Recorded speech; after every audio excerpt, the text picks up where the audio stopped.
Assalamualaikum warahmatullahi wabarakatuh. Kita akan berkeliling Sabah Desa ke pelosok Kabupaten Bekasi, tepatnya ke RT 017 RW 01 Kelurahan Cimuning, Kecamatan Mustika Jaya, Kabupaten Bekasi. Malam hari ini ada peringatan Maulid Nabi bersama Al-Habib Umar Al-Atos. Yang luar biasa sekali adalah sambutan warga. Mereka berduyun-duyun mendatangi lokasi dari berbagai arah untuk bermaulid Nabi, membaca deba, mendendangkan syair-syair tentang keagungan kelahiran Nabi Muhammad SAW. Kemudian mereka juga berzikir, mengharapkan ridho ilahi Robbi. Dan di akhir acara mereka berdoa bersama untuk kebaikan bersama, keutuhan Negara Kesatuan Republik Indonesia NKRI, dan agar seluruh umat diselamatkan dari berbagai malapetaka, juga dari berbagai perpecahan menjelang pemilu 2024. Dan yang menarik adalah tausiah dari Al-Habib Umar Al-Atos. Berikut adalah isi tausiahnya yang patut sekali untuk kita teladani bersama.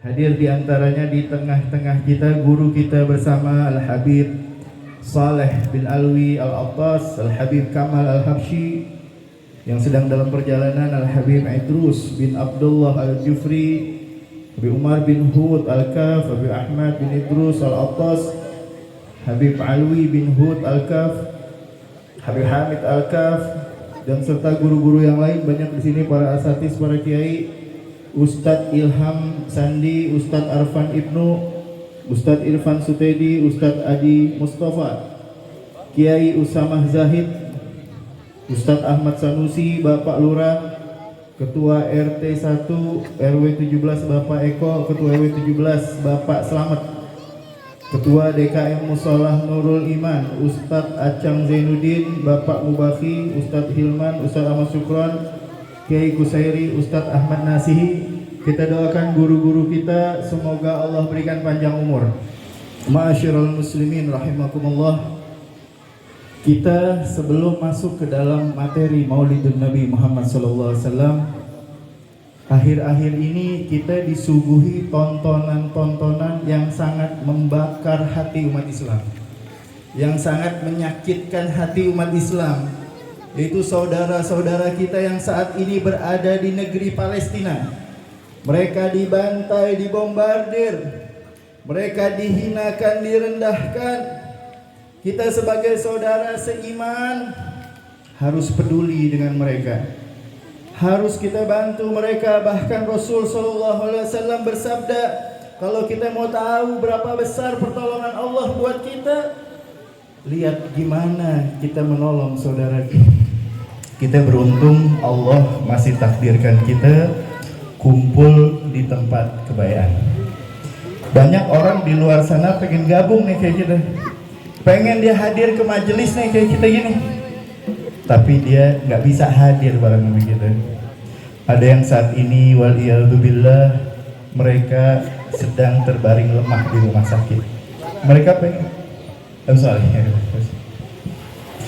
mereka pengen gabung sama kita, tapi saat ini mereka sedang terbaring lemah di rumah sakit. Ada juga yang pengen hadir ke majelis seperti ini, tapi mereka nggak bisa keluar dari dalam penjara. Waliyadzubillah.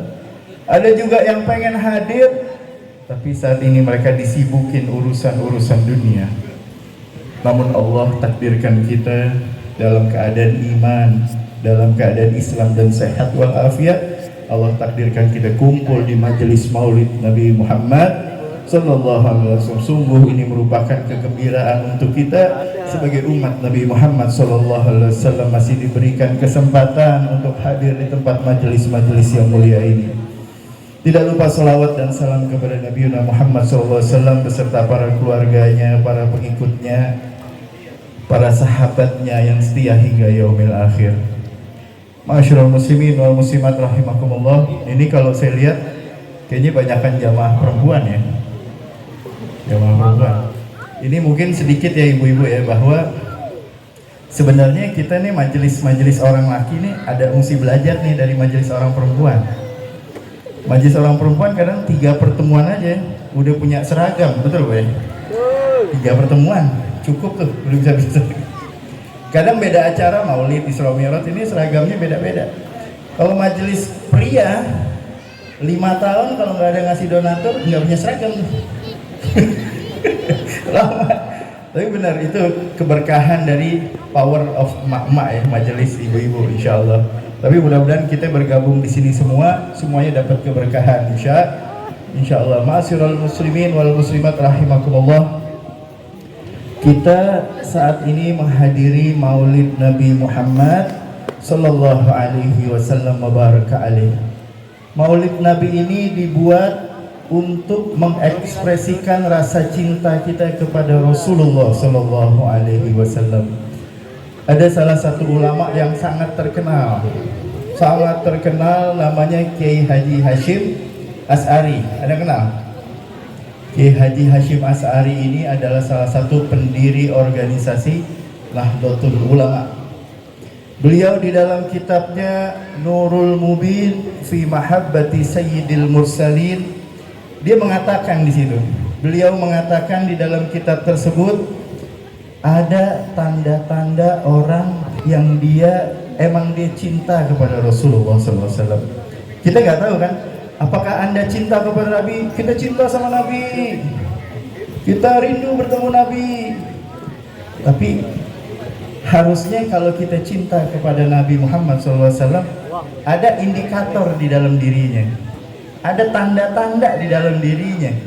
Yang pertama dikatakan oleh Kiai Haji Hashim Asy'ari adalah orang yang cinta dengan Nabi Muhammad SAW, dia akan ittiba ila Rasulullah SAW. Dia akan ikut apa-apa yang dijalankan oleh Nabi Muhammad SAW. Aqwalihi wa af'alihi, apa-apa yang dikatakan oleh Nabi dan apa-apa yang diperbuat oleh Nabi, dia pasti ngambil contohnya dari Rasulullah SAW. Kalau betul ini orang cinta, dia pasti jadiin Nabi sebagai contoh di dalam kehidupannya. Sekarang kita lihat apakah Nabi Muhammad SAW menjadi contoh di dalam kehidupan kita, atau kita malah mencari contoh yang lain selain dari Nabi Muhammad SAW. Kita tahu Nabi Muhammad dikit makannya. Nabi Muhammad dikit makannya. Kalau kita dikit-dikit makan. Nabi Muhammad dikit tidurnya. Kalau kita dikit-dikit tidur. Harusnya kita contoh kepada Rasulullah SAW. Nabi Muhammad dalam keadaan tertidur berzikir kepada Allah Subhanahu. Hatinya tetap terbuka, mata hati tetap melek, berzikir kepada Allah. Kita dalam keadaan berzikirnya bisa ketiduran gitu. Luar biasa. Dan Nabi Muhammad SAW istirahatnya tuh ketika sholat. Sebab kalau di luar sholat, orang sahabat pasti bertanya kepada Rasulullah, ya Rasulullah, dengan pertanyaan ini. Istirahatnya ketika sholat. Begitu Nabi Muhammad menikmati sholatnya. Salaf-salaf kita, aulia, ulama-ulama besar, itu menikmati sholatnya. Kalau kita kalau habis sholat baru nikmat. Enak ya kalau di sholat ya. Waktu lagi sholat kita nggak ngerasain nikmat apa-apa. Bahkan kita bisa lupa nih udah rakaat keberapa ya. Ini udah masuk ke tahiyat pertama apa kan? Seperti itu. Banyak hal-hal yang kita lupa ketika kita sholat. Ittiba ala Rasulillah SAW, ikutin apa-apa yang dilakukan oleh Nabi Muhammad SAW. Kita mungkin nggak bisa, ma'asyiral muslimin wal muslimat, ikut sholat tahajud Nabi sampai kakinya bengkak, kita nggak bisa. Tapi minimal yang kecil-kecil kita bisa. Contoh misalkan makan dan minum pakai tangan kanan. Ini kadang aneh suka hadir tempat maulid, tempat majelis taklim, tapi minumnya masih pakai tangan kiri, bayangin coba. Harusnya minumnya tangan. Kita nggak bisa ikutin Nabi yang sampai berdarah-darah, luar biasa bengkak kakinya, nggak bisa. Tapi minimal yang kecil-kecil. Terus kalau makan, dihabisin makannya. Jangan sampai ada sisa tuh butiran-butiran nasi. Sebab bisa jadi ada keberkahan di situ. Kita ikutin mungkin yang kecil-kecil dulu deh. Masuk kamar mandi, kaki kiri, keluar, kaki kanan, pakai baju, tangan kanan dulu bukanya. Yang kecil-kecil kita ikutin. Jangan sampai yang kecil aja kita nggak bisa ikut, apalagi yang nanti yang lebih besarnya. Itu yang pertama, kita introspeksi diri kita, apakah kita mengikut Nabi Muhammad SAW atau malah kita jauh dari Nabi Muhammad SAW. Yang kedua dikatakan oleh Kiai Haji Hashim As'ari di dalam kitabnya Tanda-tanda orang yang betul dia cinta kepada Nabi Muhammad SAW. Yang kedua adalah kasratul dzikruhu. Dia banyak menyebut nama Nabi Muhammad SAW. Dia sering nyebut nama Nabi Muhammad SAW. Nabi Muhammad SAW sudah mulia. Kita kalau bersalawat kepada Nabi itu nggak menambahkan kemuliaan Nabi, nggak menambah kewibawaan keagungan Nabi, enggak. Salawat kepada Nabi Muhammad yang butuh kita sebagai umatnya, supaya Allah kasih rahmat kita, Allah ampunin dosa kita, hajat-hajat kita dikabulin. Jadi kalau kita mau lihat apakah di dalam diri kita betul cinta sama Nabi, banyak gak kita dalam hari-hari menyebut nama Nabi Muhammad sallallahu alaihi wasallam baraka alaih. Kita tahu saat ini umat Islam yang ada di dunia itu sebesar 1,8 miliar manusia. Saat ini sedunia ini 1,8 miliar umat Islam semua. Taruh misalkan 1 miliar yang sholat, 1 miliar yang sholat. Satu waktu mereka melakukan baca tahiyat pasti melakukan salawat kepada Nabi Muhammad SAW. Disebut Allahumma shalli ala sayyidina Muhammad kama shallaita ala sayyidina wa barik ala sayyidina Muhammad. Itu minimal 4 kali dia nyebut dalam setiap sholatnya kalau sholat subuh. Kalau misalkan dalam satu waktu ada 4 kali disebut nama Nabi, 1 miliar manusia sholat, berarti dalam satu waktu ada 4 miliar manusia menyebut nama Nabi Muhammad Sallallahu Alaihi Wasallam. Itu baru satu waktu, belum lagi 5 waktu, zuhurnya, asarnya, maghribnya, isyanya. Kalau dikali 5, 20 miliar kali menyebut nama Nabi Muhammad. Belum azannya, belum salat sunnahnya, belum salawatnya. Maka itu yang dibilang oleh Allah Subhanahu wa Ta'ala dalam Quran, wa rafa'na laka dzikrak, kami tinggikan sebutan namamu ya Rasulullah. Mulianya Nabi baru dari namanya hari-hari disebut miliaran kali oleh umat Islam. Nabi Muhammad gak punya Facebook, Nabi Muhammad gak punya Twitter, Nabi Muhammad gak punya YouTube, gak punya TikTok, tapi followernya seantero dunia menyebut hari-hari nama Nabi Muhammad Sallallahu Alaihi Wasallam baraka alaih. Pernah ada seorang Yahudi datang kepada Sayyidina Abu Bakar As-Siddiq. Wahai Abu Bakar, ini Yahudi belum masuk Islam. Yahudi nanya kepada Sayyidina Abu Bakar, wahai Abu Bakar, sifli an Rasulillah, sifatkan kepadaku bagaimana itu Rasulullah, bagaimana itu Muhammad. Sifli an Muhammad, kasih sifat kepadaku bagaimana itu Muhammad. Sayyidina Abu Bakar mendengar seperti itu, coba kamu ke Sayyidina Umar, coba kamu pergi ke Sayyidina Umar. Jalan Yahudi tadi, ya akhir diberangkat ke Sayyidina Umar. Wahai Umar, saya baru tempat Abu Bakar, saya disuruh ke sini, saya ada pertanyaan, yaitu pertanyaannya, tolong sifatkan kepadaku bagaimana Muhammad. Sayyidina Umar dengar kayak gitu, ini kan Sayyidina Abu Bakar orang yang paling dekat dengan Nabi. Kok bisa, kenapa nggak dijawab? Kenapa nggak langsung dijawab? Kenapa dikirim ke saya? Kata Sayyidina Umar. Dalam hati Sayyidina Umar, oh ini berarti ada hikmah yang ingin diberikan kepada orang tersebut dari Sayyidina Abu Bakar. Lalu Sayyidina Umar jawab, coba kamu ke Sayyidina Ali. Kamu ke Ali, kamu tanya apa yang kamu tanya tadi. Pergi lagi Yahudi ke rumah Sayyidina Ali. Hai Ali, sifatkan kepadaku bagaimana Muhammad. Saya udah ke rumah Sayyidina Abu Bakar, saya udah ke rumah Umar, diarahin ke engkau wahai Ali. Seperti kita ketahui bersama, Sayyidina Ali adalah, kalau Nabi Muhammad Madinatul Ilim wa Aliyu babuha, Nabi Muhammad kotanya ilmu dan Sayyidina Ali adalah pintu dari kota ilmu. Ditanya sama Sayyidina Ali, baik saya akan jawab apa yang kau tanyakan mengenai sifatnya Rasulullah SAW. Tapi sebelumnya saya mau tanya dulu sama engkau. Sebelum saya jawab, saya tanya dulu sama engkau wahai Yahudi. Apa yang kau tanya? Tolong sifatkan kepadaku bagaimana ini dunia. Jelaskan kepadaku bagaimana dunia. Bingung orang Yahudi. Wah banyak, mau nikmat mana yang dijelasin? Mau yang kayak gimana? Dan lain sebagainya. Bingung ngejelasin orang Yahudi kepada Sayyidina Ali. Dikatakan oleh Sayyidina Ali, ente jelasin dunia aja susah. Jelasin dunia susah. Sedangkan Nabi Muhammad SAW, innaka la'ala khuluqil azim. Nabi Muhammad memiliki akhlak yang agung. Dunia itu nggak ada apa-apanya dibanding Nabi Muhammad SAW. Bahkan kalau dunia itu mulia sebesar dari separuh sayap lalat, pasti orang di luar Islam nggak dapat ini dunia. Tapi karena dunia ini nggak ada nilainya, nggak ada wa mal hayatud dunya illa mata'ul ghurur. Bahkan dunia ini adalah tipu daya saja, kesenangan yang memperdayakan. Itu kamu nggak bisa ngejelasin. Bagaimana aku bisa menjelaskan innaka la'ala khuluqil azim, yang Nabi Muhammad adalah orang yang memiliki budi pekerti yang agung. Sallu ala Muhammad. Luar biasa Nabi kita Muhammad sallallahu alaihi wasallam. Itu baru sifat.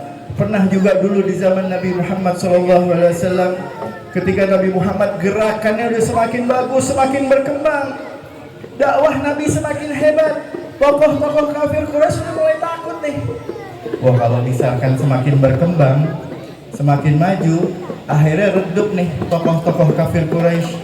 Akhirnya dicari cara lah sama tokoh kafir Quraisy, bagaimana cara membendung dakwah Nabi Muhammad SAW.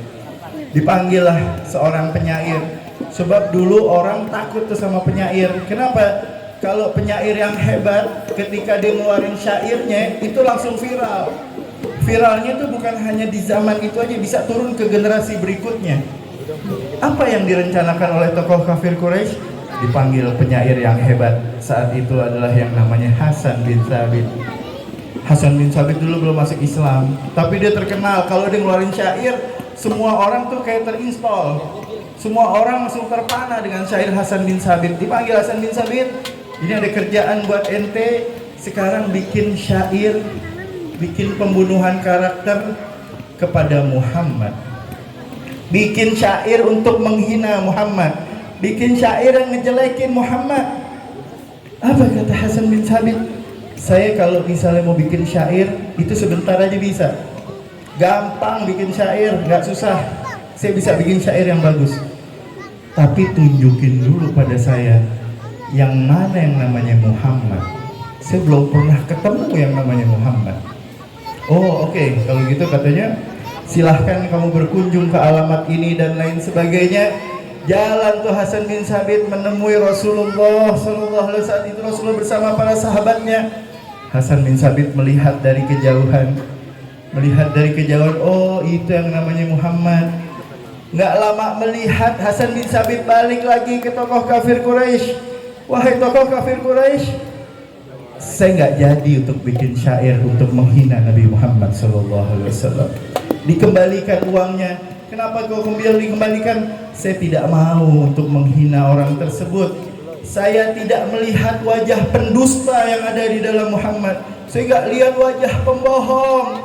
Bahkan di saat itu keluar syair dari Hasan bin Thabit, lama ra'aitu anwaruhu sataat. Saya melihat wajah Muhammad penuh dengan cahaya. Wa zatu khifatihi kafi ala basari. Saya enggak kuat melihatnya, saya tutup mata saya. Khaufun ala basari min husni surat. Saya enggak kuat melihatnya, saking bagusnya Muhammad sallallahu alaihi wasallam. Ka'huliyatin musijat minal anzur bi zuhuri. Bagaikan perhiasan yang dirangkai dengan bintang-bintang yang gemerlang. Masya Allah, sallallahu alaihi Muhammad. Baru melihat wajah Nabi, tidak lama Hasan bin Thabit masuk ke dalam agama Islam. Sallallahu alaihi Muhammad. Allahumma shalli. Begitu luar biasa Nabi kita Muhammad sallallahu alaihi wasallam. Begitu mulianya Rasulullah sallallahu alaihi wasallam. Kita bangga punya Nabi adalah Nabi Muhammad sallallahu alaihi wasallam. Tapi pertanyaannya, apakah Nabi bangga punya umat seperti kita? Apakah Nabi sebenarnya senyum atau kecewa kalau melihat kita nanti? Waliyadzubillah, mudah-mudahan kita bertemu dengan Rasulullah dalam keadaan Rasulullah tersenyum kepada kita. Dikatakan lagi oleh Kiai Haji Hasyim Asy'ari di dalam kitabnya, orang, tanda-tanda orang yang dia benar-benar cinta kepada Nabi, dikatakan yuhibbu ila liqa'i. Dia rindu ingin berjumpa dengan Rasulullah Sallallahu Alaihi Wasallam. Adakah hati-hati kita ini rindu ingin berjumpa dengan Nabi? Adakah hati kita ini rindu ingin melihat wajah mulia sang Nabi? Adakah hati kita ini rindu ingin mencium tangan Rasulullah? Adakah hati kita ini pengen duduk di majelis dengan Rasulullah? Atau kita biasa-biasa aja, kita sekedar cinta doang, hadir maulid, tapi nggak muncul rasa rindu ingin berjumpa dengan Rasulullah Sallallahu Alaihi Wasallam. Pernah ada satu kisah, ada seorang murid bertanya kepada gurunya, wahai guru, saya pengen dong bisa mimpi bertemu Rasulullah Sallallahu Alaihi Wasallam. Kata gurunya, oke, nanti sore datang nginep di rumah Anda.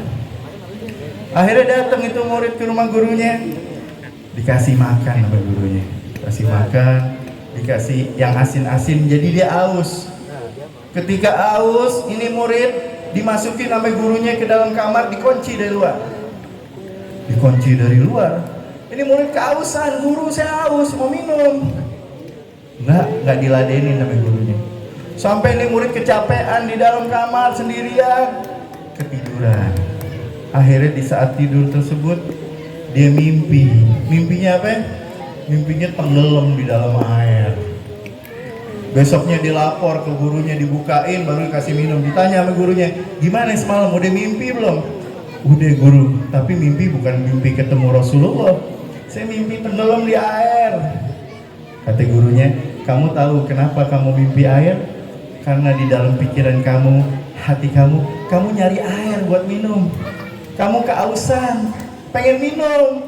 Jadi yang muncul di dalam hati dan mimpi kamu itu apa yang kamu pikirkan? Tapi kalau kamu memikirkan bagaimana kemuliaan sang Nabi, bagaimana wajah Rasulullah, bagaimana kelembutan akhlak sang Nabi masuk di dalam hati kita, terbesit di dalam hati kita terus menerus, insya Allah kamu akan bertemu dengan Rasulullah SAW. Sekarang adakah di dalam pikiran kita, di hati kita, kita ingin rindu berjumpa dengan Rasulullah SAW?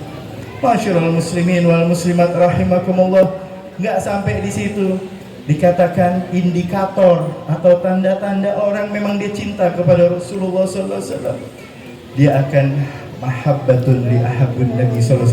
Dia akan cinta terhadap apa-apa yang dicintai oleh Nabi Muhammad SAW. Salah satunya adalah yang dicintai oleh Nabi adalah keluarga Nabi Muhammad Sallallahu Alaihi Wasallam, para sahabat Nabi Muhammad Sallallahu Alaihi Wasallam. Jadi kalau ada orang yang menghina sahabat Nabi, yang mencaci maki sahabat Nabi, dia bukan cinta dengan Nabi, dia keluar dari cinta kepada Nabi. Karena Nabi mencintai Sayyidina Abu Bakar, Nabi mencintai Sayyidina Umar, Nabi mencintai Sayyidina Utsman, Sayyidina Ali, karena Allah dicintai oleh Nabi Muhammad. Jadi kalau ada yang membenci sahabat Nabi, dia di dalam dirinya tidak ada indikator tanda-tanda cinta kepada Nabi Muhammad SAW. Baraka alaih. Begitupun dengan keluarga Nabi Muhammad SAW. Kita tahu akhir-akhir ini digoda nih, para habaib, para alim ulama digoda dengan dibilang Habib ini nggak benar keturunannya, waliyadzubillah. Berikutnya adalah tanda-tanda orang cinta kepada Nabi Muhammad SAW. Hubbul qiraatul Quran. Dia senang baca Al-Quran. Dia senang baca Al-Quran. Bahkan dikatakan oleh Nabi Muhammad SAW, Iqra'ul Quran fa innahu ya'ti yaumal qiyamah syafi'an li ashabih. Orang yang baca Quran nanti di hari kiamat itu Al-Quran datang sama dia. Dia penuntut, ya Allah, waktu di dunia orang ini baca Al-Quran, ya Allah, dibaca kitabmu, ya Allah, berikan aku hak untuk bisa menolong dia, wahai Allah. Dikasih itu kesempatan oleh Al-Quran, oleh Allah kepada Al-Quran, ngasih syafaat kita nanti kalau kita suka baca Quran. Maka itu pagi-pagi kita baca Quran, habis sholat subuh, habis sholat maghrib baca Quran, baca wirid-wirid, zikir-zikir kita. Jangan lupa, jangan sampai kita ninggalin Al-Quran. Namun perlu diketahui, ma'asyiral muslimin wal muslimat rahimakumullah, Al-Quran juga bisa nuntut kita nanti di yaumil qiyamah.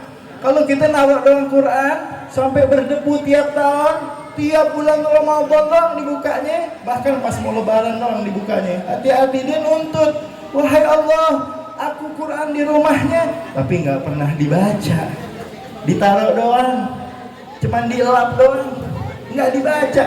Nanti tuh Quran bisa nuntut, masyarul muslimin wal muslimat, tanda cinta kepada Rasulullah, dia cinta baca Al-Quranul Karim, dia belajar makharijul hurufnya, dia belajar ilmu tajwidnya, gimana caranya yang benar, gimana cara baca yang sesuai dengan kaidah-kaidah ilmu baca Al-Quran dan lain sebagainya. Tanda kalau dia memang cinta kepada Rasulullah, dia senang baca Al-Quran Nul Karim warahmatullahi, Masya Allah.